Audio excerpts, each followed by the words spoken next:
প্রিয় দর্শক শ্রোতা সবাইকে স্বাগতম জানাচ্ছি ইউকে বাংলার বিশেষ আয়োজন নির্বাচনের হাওয়া অনুষ্ঠানে। পুরো অনুষ্ঠান জুড়ে আপনাদের সাথে আছি আমি লুকমান হাফিজ। আজ আমরা কথা বলবো সিলেট ৪ আসন নিয়ে, অর্থাৎ যেটি জাতীয় সংসদের ২৩২ নং আসন। সিলেট ৪ বর্তমান সময়ের সবচেয়ে আলোচিত আসন, যেটি খনিজ সম্পদে ভরপুর, যে আসনে সবচেয়ে বেশি রয়েছে দর্শনীয় স্থান। আপনারা নিশ্চয়ই জানেন বিছানাকান্দি, রাতারগুল, সাদা পাথর, জাফলং সকল পর্যটন স্পট, পান্তুমাই সহ অধিকাংশ পর্যটন স্পট সিলেটের, যার অবস্থান হচ্ছে সিলেট ৪ আসনে। এই আসনে আগামী দিনের ধানের শীষের কাণ্ডারি কে হচ্ছেন, এই নিয়েই হচ্ছে আমাদের বিশেষ আয়োজন নির্বাচনের হাওয়া। আপনারা নিশ্চয়ই জানেন সিলেট ৪ আসনে বিগত যিনি ধানের শীষ নিয়ে ইলেকশন করেছিলেন তিনি ছিলেন দিলদার হোসেন সেলিম। তিনি মারা যাওয়ার পর থেকে এই আসন শূন্য দাঁড়িয়েছে ধানের শীষের জন্য। আজকে ধানের শীষের মনোনয়ন প্রত্যাশী সিলেট জেলা বিএনপির উপদেষ্টা জনাব হেলাল উদ্দিন আহমদ আমাদের স্টুডিওতে এসেছেন। আমরা স্বাগতম জানাচ্ছি জনাব হেলাল উদ্দিন আহমদকে। আপনাকে স্বাগতম জানাচ্ছি ইউকে বাংলার নির্বাচনী হাওয়া অনুষ্ঠানে। কেমন আছেন? আলহামদুলিল্লাহ, ভালো আছি। সিলেট ৪ অত্যন্ত আলোচিত একটি আসন। আমরা লক্ষ্য করছি দীর্ঘদিন থেকে সিলেট ৪-এ আপনি শ্রম দিচ্ছেন, সিলেট ৪-এর মানুষ আপনাকে চাচ্ছে। আপনি কি ইলেকশন করার জন্য প্রস্তুত? দেখেন, আমি তো প্রথম থেকে দলের জন্য কাজ করতেছি, পরে দলের প্রতিটা কর্মসূচিতে আমি অংশগ্রহণ করি। যদি দল আমাকে মনোনয়ন দেয় আমি অবশ্যই প্রস্তুত, কিন্তু মাঠে ঘাটে আমি কাজ, আমার প্রচারণা থেকে শুরু করে দলীয় কর্মসূচি সবগুলাই আমি করে যাচ্ছি। এখন প্রশ্ন হলো, যদি দল আমাকে মনোনীত করে তাহলে অবশ্যই আমি নির্বাচনের জন্য প্রস্তুত। সিলেট ৪-এ দীর্ঘদিন থেকে অনেক অবহেলিত, বঞ্চিত একটি আসন ছিল। বিগত যিনি এমপি ছিলেন, মন্ত্রী ছিলেন, প্রতিমন্ত্রী ছিলেন, তিনি আসলে আশানুরূপ তেমন কোনো উন্নয়ন করেননি। বিদায় সিলেট ৪-এর মানুষ অত্যন্ত হতাশাজনক। তারা চাচ্ছেন এলাকার কেউ যেন আসেন। বহিরাগত অনেকেই চেষ্টা করছেন সিলেট ৪-এ বিএনপির মনোনয়ন বাগিয়ে নিয়ে আসার জন্য, কিন্তু এলাকার মানুষ তা চাচ্ছেন না। আর সেই ক্ষেত্রে আসলে যদি বিএনপি অন্য কাউকে মনোনয়ন দেয়, যিনি সিলেট ৪-এর বাসিন্দা নয়, এইরকম কাউকে যদি দল মনোনয়ন দেয়, সেই জায়গা থেকে আপনি স্বতন্ত্র থেকে আসলে ইলেকশন করার কোনো চিন্তা ভাবনা আছে কিনা? না, আমার স্বতন্ত্র থেকে কোনো ইলেকশন করার চিন্তাধারা নাই। আমি আমার নেতা তারুণ্যের অহংকার তারেক রহমানের নির্দেশে আমি আমার এলাকায় কাজ করে যাচ্ছি। উনি আমাকে আশ্বাস দিয়েছেন, কাজ করো, এলাকার জনগণ যদি তোমাকে চায়, আমি চাইবো না কেন। আরেকটা বিষয় হচ্ছে, বর্তমান দেশ হচ্ছে তারুণ্যের জয় জয়কার, এবং তারেক রহমানও চাচ্ছেন যে তরুণরা আসলে দলের নেতৃত্বে আসুন এবং দেশকে এগিয়ে নিয়ে যাওয়ার জন্য আসলে তরুণদের ভূমিকা অনস্বীকার্য। সেই জায়গা থেকে আমার মনে হচ্ছে যে আপনার চেয়ে আর তরুণ কেউ নাই। এই জায়গা থেকে আপনি যেভাবে ফ্লাই করতে পারবেন, বর্তমানে দীর্ঘদিন থেকে এলাকায় কাজ করছেন, দৌড়াদৌড়ি করছেন, বয়স হয়ে যাওয়ার পর আসলে এতগুলো করা সম্ভব হয় না। বয়স হয়ে যাওয়ার পর অনেকে আসলে অবসরে চলে যাওয়ার চিন্তা ভাবনা করেন। এই জায়গা থেকে আসলে তরুণের মধ্যে তো আপনার আবার প্রতিদ্বন্দ্বী কেউ দেখা যাচ্ছে না। দেখেন, আমরা একটা জিনিস হয়েছে, আমাদের এলাকার অনেক গুণী ব্যক্তি আছে, অনেক যোগ্যতা সম্পন্ন ব্যক্তি আছে, ওরা অনেকে সাহস করতেছে না। আজকে আমি তরুণ, আমি যে সাহস করেছি, আমাকে দেখে আপনারা আগামীতে দেখবেন আরো 5 জন সাহস করবে। এটা আপনাকে আমি বলে দিতে পারি। সবার ভিতরে একটা চিন্তাধারা আসছে।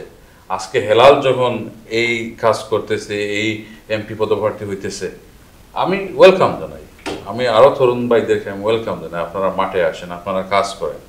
এবং আমার নেতা কিন্তু আমাকে বলেছেন তিনি তরুণ নেতৃত্ব পছন্দ করেন। আমি ছাত্র রাজনীতি করেছি, আমি ওই ছাত্র রাজনীতি থেকে শুরু করে মনে হয় লন্ডনে গিয়েও রাজনীতি শুরু করে মোটামুটি রাজনীতির সাথে আমরা সম্পৃক্ত।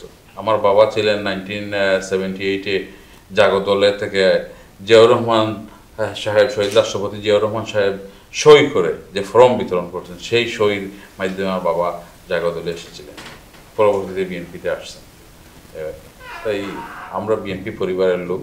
আমি চাই যারা বিএনপি পরিবারের লোক আছে তারা সবাই কম্পিটিশনে আসুক না, কারণ কম্পিটিশন তো আমার এলাকার মধ্যে করলে ভালো, আমি সেটা উৎসাহ দিই। হঠাৎ করে এই দেশের মানুষের আসলে সেবা করার স্বপ্ন কোথা থেকে জেগে উঠলো এবং দেশকে নিয়ে কেন ভাবছেন, এই বিষয়টা যদি একটু ক্লিয়ার করেন। দেখেন, আমরা যুক্তরাজ্যে থাকলেও রাজনীতির সাথে জড়িত। যে কেউ বলে আপনার বাড়িতে ওই জায়গায় ভাই আমি নির্বাচন করবো, আপনি একটু সহযোগিতা করেন, ওনার বাড়িও কিন্তু আমাদের দ্বারা কাছে নেই। এখন এই কথাবার্তা শুনতে আমার নিজেরই লজ্জা লাগে যে আমার এলাকায় এসে বাহিরের কেউ নির্বাচন করবে, আমাকে বলছে আমি ওনাকে নিয়ে পরিচয় করিয়ে দেব, এটা আমার কাছে খারাপ লাগছে। তাই অনেক সিনিয়র নেতৃবৃন্দদের সাথে আলোচনা করে তারা আমাকে পরামর্শ দিলেন, আপনি দেখেন কাউকে পান কিনা। আমি কিন্তু নিজেও কিছু কিছু লোকদেরকে আমি নিজেও করছি, আমি নিজেও বলেছিলাম, ওরা আমাকে উল্টো আমাকে বলে আপনি দাঁড়ান। তারাও ভালো মেইন পোস্টে আছে আমাদের এলাকার লোক, তারা এই বলছে যে আমরা সহযোগিতা করব। তাই তাদের কথায় মনে করেন আমি কাজ শুরু করে আমার নেতার কাছে গেলাম। নেতা আমাকে নির্দেশ দিয়েছেন যে তুমি কাজ করো, এটা এলাকার জনগণ তোমাকে চাইবে, আমি চাইব না কেন। গ্রামের মানুষের সাথে আপনি যেভাবে মিশে থাকতে চান, ঠিক একইভাবে গ্রামের মানুষরাই আসলে ভোট দিয়েছিল সাবেক আমাদের যে এমপি ছিলেন উনাকে, কিন্তু গ্রামের মানুষরাই ইলেকশনের পরে তার কাছে ঘেঁষতে পারেনি। এই জায়গাটি আপনি কিভাবে ব্যতিক্রম করবেন? দেখেন, আমি প্রথম থেকেই আমি কিছু কিছু সবাই আমি বলেছি, পিছন থেকে আমার কিছু দিন গেছে, দিনে 2-3টা প্রোগ্রাম করেছি। তো তাই আমি মনে করি গ্রামের মানুষেরকে আমি এটাই বলছি, আমি একজন জৈন্তাপুরে আমরা সিলেটি ভাষায় বলে জৈন্তাপুরি লোক, বুঝছেন। আমি সাদাসিধাভাবে মানুষের সাথে সাধারণভাবে চলতে চাই। আমার কাছে আসতে হলে কারো মাধ্যম লাগবে না। আমার কাছে পিছনে যারা এমপি ছিল, গত এমপি ছিল, তাদের মনে করেন একটা সিকিউরিটি বেষ্টনী ছিল, অমুক মাধ্যম, অমুক এজেন্ট, তমুক এজেন্ট। আমার কোনো এজেন্ট লাগবে না। আমার কাছে সরাসরি আমার নম্বর খোলা আছে, আমার দরজা খোলা আছে, সরাসরি যে কেউ আসতে পারবে। আমি সবার সাথে সাধারণভাবে মিশব, এখানে আমি কোনো বৈষম্য করব না। তাই আমি গ্রামের মানুষ, আমার এলাকাও গ্রাম, আমার এলাকা শহরে না কিন্তু। তাই সিলেট 4 আসনও গ্রাম, প্রতিটা গ্রাম দিয়েই করা। দেখেন, আরও বলতে গেলে অনেক বলার কথা। আজকে আমাদের সিলেট 4-এ 3টা থানা, বৃহত্তর একটা আসন বলতে গেলে। কারণ এই গোয়াইনীঘাট উপজেলাটাই হচ্ছে মেহেরপুর জেলার সমান, তার সাথে কোম্পানিগঞ্জও আছে, গোয়াইনীঘাটও আছে, জৈন্তাও আছে। কিন্তু আমাদের এত বড় থানা থাকার পরেও আমাদের একটা পৌরসভা হয় নাই, খুবই দুঃখজনক। কারণ এখন বলতে গেলে আপনি বলবেন আপনি আশার বাণী শোনাচ্ছেন, আমি কথা দিতে পারি, আমি কোনো আশার বাণী শোনাচ্ছি না। যদি আমি কোনো ক্ষমতা পাই, আমি আমার 4 আসনের চেহারা আমি বলতে দেবো। কেউ আমাকে মনে করেন এই উন্নয়ন নিয়ে আমার সাথে কোনো ধরনের কম্প্রোমাইজ করতে পারবে না। আমি উন্নয়ন করব, আমি নেমেছি উন্নয়নের জন্য। আপনাদের এরিয়া সবচেয়ে বেশি দর্শনীয় স্থানে ঘেরা, দর্শনীয় স্থান নিয়ে আপনার কোনো স্বপ্ন চিন্তা ভাবনা আছে কিনা? সিলেটকে পর্যটন নগরী বলা হয়, কিন্তু পর্যটন নগরীর মধ্যে এই সিলেট শহর থেকে আপনি বেশিরভাগ পর্যটনের স্পট সিলেটের শহরতলির কাছে আমাদের আসনে। কিন্তু আমাদের আসনটাকে যদি আমরা সাজাই, বিদেশ থেকে হোক, বাইরে ডিস্ট্রিক্ট থেকে হোক, ওই লোকরা আসে প্রশংসা করে যাবে। এখন আমরা প্রশংসা পাচ্ছি না, কারণ আমাদের যারা পর্যটন স্পটে যায়, লোকালি তাহার কোনো ভালো পরিবেশ নেই, ভালো একটা রেস্টুরেন্ট নেই, ভালো একটা রিসোর্টও নেই। এগুলা করতে গেলে সরকারি ব্যবস্থাপনার দরকার। আপনি দেখেন ওই শ্রীমঙ্গল যান, আপনি শ্রীমঙ্গল সেখানে আছে, রিসোর্ট আছে। আপনি রাঙ্গামাটি যান, গাজীপুর যান, এগুলার তাদের পরিবেশটাই দেওয়া হয়েছে, এই প্রশাসনিকভাবে অনেক পরিবেশ দেওয়া হয়েছে, কিন্তু আমাদের এগুলা দেওয়া হয় নাই। আমাদের বিগত এই ফ্যাসিস্ট সরকারের যে এমপি ছিল ইমরান আহমেদ সাহেব, উনি আমাদেরকে পরামর্শ দিয়েছে বাদাম বিক্রির জন্য। একজন সংসদ সদস্য, তিনি ইভেন মন্ত্রীও ছিলেন সেইটাই। উনি ওনার জনগণকে উনি বলেছেন বাদাম বিক্রি করার জন্য। এটা খুব লজ্জাজনক। আমি আমার জনগণকে এমন কিছু করে যাব, আশা করি আমার জনগণ বিগত 35 বছর বলেন আর স্বাধীনতার পর থেকে বলেন, যতটুকু করা হয় না অতটুকু আমি করব। সিলেট 4 আসনের 3টি যোগাযোগ ব্যবস্থা। একটি হচ্ছে শালুটিকর টু গোয়েনঘাট সড়ক, আরেকটি হচ্ছে শালুটিকর থেকে ভোলাগঞ্জ সড়ক এবং অপরটি হচ্ছে তামাবিল রাস্তা। 3টির মধ্যে 2টার অবস্থা নাজুক। এই যে 2টার অবস্থা নাজুক, এই 2টাতেই কিন্তু যথেষ্ট পর্যটন স্পটগুলো আছে এবং সিলেট নগরীর পাশে সিলেট 4 আসন হওয়ায় এইখানে অর্গানিক নানা ধরনের শাক সবজি পাওয়া যায়। এই জায়গা থেকে সিলেট শহরের অনেকেরই চাহিদা থাকে যাতে বাজার সদাই যেন তারা সিলেট 4 আসন, শালুটিকর, তোয়াকুল, হরিপুর এই জায়গাগুলোতে, দলুরগাঁও, খাগালি বাজার, এইগুলা থেকে যেন তারা বাজারগুলো করেন। কিন্তু এইগুলাতে যাওয়া আসার যে আসলে আপনার যোগাযোগ ব্যবস্থা, এটার তো অবস্থা ভয়াবহ। এইগুলা নিয়ে আপনি কি স্বপ্ন দেখছেন? এই বাজারগুলা দেখেন অনেক আমাদের ল্যান্ড ওয়াইজ অনেক বড় একটা এরিয়া। আমরা মনে করেন ওই শাকসবজিগুলা এগুলা পর্যাপ্ত পরিমাণ আমরা কিন্তু ফলাই না। আমাদের সঠিক নির্দেশনা থাকতো, সরকারিভাবে যদি আমাদের কৃষক ভাইদেরকে এই সহায়তা করা হতো। এখন একটা জমিতে আপনি 3বার 4বার ফসল ফলাতে পারবেন। আগে যে একটা জমিতে একবার আর মানুষের চিন্তাধারা করতো না, এখন কিন্তু একটা জমিতে অনেক কিছু করা যায়। বা আমাদের এলাকায় আছে, যেমন এই হরিপুর সাইটে আছে, ওইগুলাতে মনে করেন এই দানের চেয়ে ওরা এই সবজিগুলা তারা ফলিয়ে ইভেন লন্ডন পর্যন্ত পাঠায়। সত্যি কথা বলতে যেটা আমাদের নেতৃত্ব শূন্যতার কারণে আমরা অনেক অনেক অনেক পিছিয়ে আছি। তাই আমি আমার 4 আসনের জনগণকেও বলবো, আপনারা সজাগ হন। আমাদের এখন ঘুম থেকে জাগ্রত হবার সময় এসেছে। আমরা যদি সবাই একই কাতারে আসি, আন্দোলনে সামিল হই, আমাদের দাবি একটাই, আমরা স্থানীয় প্রতিনিধি চাই। এরা যদি আমরা বলি অসম্ভবকে সম্ভব হবে, হবে না কেন? সিলেট 4-এ যে খনিজ সম্পদ তার মধ্যে অন্যতম হচ্ছে গ্যাস। এই গ্যাস আপনি যদি সংসদ সদস্য হিসেবে নির্বাচিত হন তাহলে তখন আসলে আপনি করার মতো আপনার হাতে অনেক ক্ষমতা থাকবে। এই জায়গা থেকে গ্যাস লোকালি সবাইকে দেওয়া সম্ভব এবং চাকরির বেলায় লোকালি অনেকেই আসলে চাকরি থেকে বঞ্চিত হচ্ছেন গ্যাস নানান ইয়েতে। তো এইখানে লোকালি চাকরির কোনো ব্যবস্থা থাকবে কিনা? দেখেন হরিপুরের গ্যাস, আজকে হরিপুরের গ্যাসটা সারা বাংলাদেশে ইভেন চারিদিকে এই গ্যাসটাকে সাপ্লাই দেওয়া হচ্ছে। নতুন নতুন কূপ খনন করতেছে, খুবই খুশির খবর। আমরা হরিপুরে নতুন একটা কূপ পেয়েছি, এটা খাওয়ার জন্য খুশি। আমার সম্পদ নিয়ে আপনি ব্যবসা করবেন আর আপনি খুশি হয়ে পেট্রোবাংলার চেয়ারম্যান খুশি হয়ে বলবেন আমরা একটা নতুন কূপ পেয়েছি, 8 মিলিয়ন প্রতিদিন আমরা উত্তোলন করতে পারবো। এটা কার জন্য করবেন?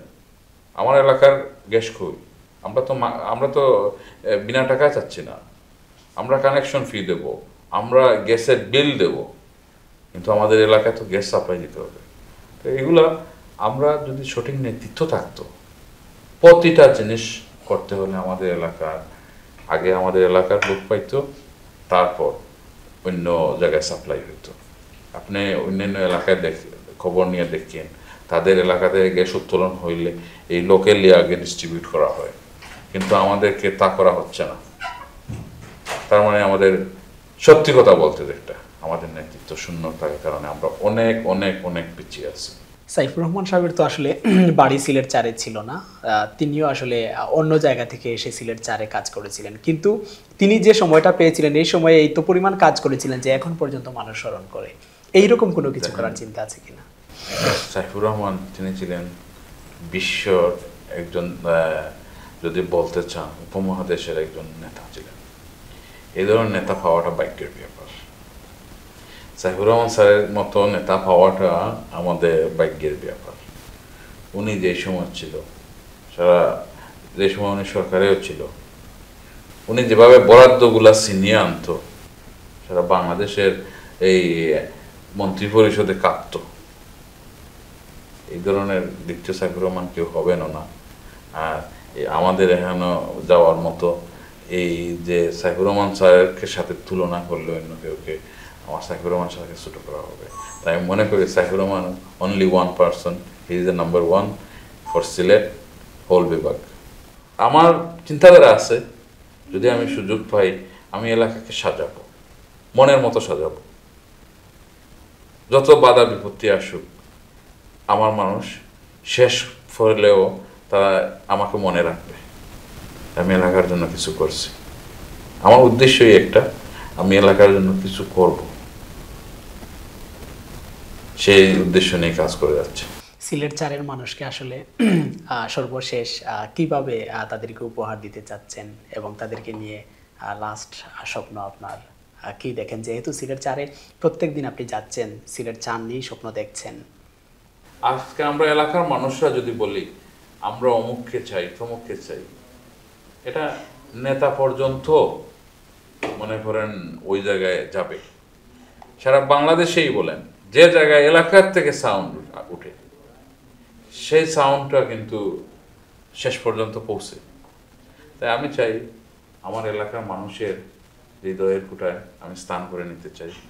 কারণ আমি দিন শেষে আমি আমার এলাকার নিয়ে চিন্তা করব, আমি এলাকা নিয়ে বেঁচে থাকব। আমি রাতে কিন্তু একটা কথা বললাম, সারাদিন উন্নয়ন করে রাতে এসে শহরে ঘুমাবো, এই ধরনের চিন্তাধারা না। আমার এলাকার মধ্যে আমি থাকবো, কারণ আমি মানুষের সাথে সাধারণভাবে চলাফেরা করতে চাই। আমি আশা করি আপনারা আমাদের সহযোগিতা করবেন, প্রতিটা ক্ষেত্রে সহযোগিতা করবেন। আমি এলাকার সবাইকে শ্রদ্ধা সম্মান রেখে আমি বলবো, আমি আপনাদের একজন ছোট মানুষ। আপনারা যদি আমাকে আপনাদের নিজের সন্তান ভেবে আপন করে নেন, তরুণ ভাইরা যদি ভাই হিসাবে আপন করে নেন, আশা করি আমাদের এলাকা নিয়ে আমরা অনেক দূর এগিয়ে যাব। তাই আশা করি আপনারা সবাই আমার জন্য দোয়া করবেন, আগামীতে যাতে আল্লাহ তাআলা আমাকে সহায়তা করেন আর আমার দেশ নায়ক তারুণ্যের অহংকার জনাব তারেক রহমান যাতে আমাকে মনোনয়ন দেন, সেই আশা আমি ব্যক্ত করি। সুবিধাবঞ্চিত সিলেট 4 আসনের মানুষ যেন কাঙ্ক্ষিত ভাবে ফিরে পান তাদের অভিভাবক, তাদের সেই নেতা যিনি তাদের এলাকাকে বদলে দিতে পারবেন তাদের স্বপ্নের মতো করে, আমরা সেই আশাবাদ ব্যক্ত করছি। আমরা দীর্ঘ সময় শুনছিলাম সিলেট জেলা বিএনপির উপদেষ্টা জনাব হেলাল উদ্দিন আহমদের কাছ থেকে সিলেট 4 নিয়ে তিনি কিভাবে স্বপ্ন দেখছেন, তিনি সিলেট 4-এ বিজয়ী লাভ করলে সিলেট 4-কে কীভাবে নিজের মতো করে সাজাবেন, সেইগুলোই শুনছিলাম। আপনারাও শুনছিলেন এতক্ষণ আমাদের সাথে ধৈর্য ধারণ করে। সবাইকে ধন্যবাদ জানিয়ে আজকের মতো এখানেই শেষ করছি। ধন্যবাদ সবাইকে।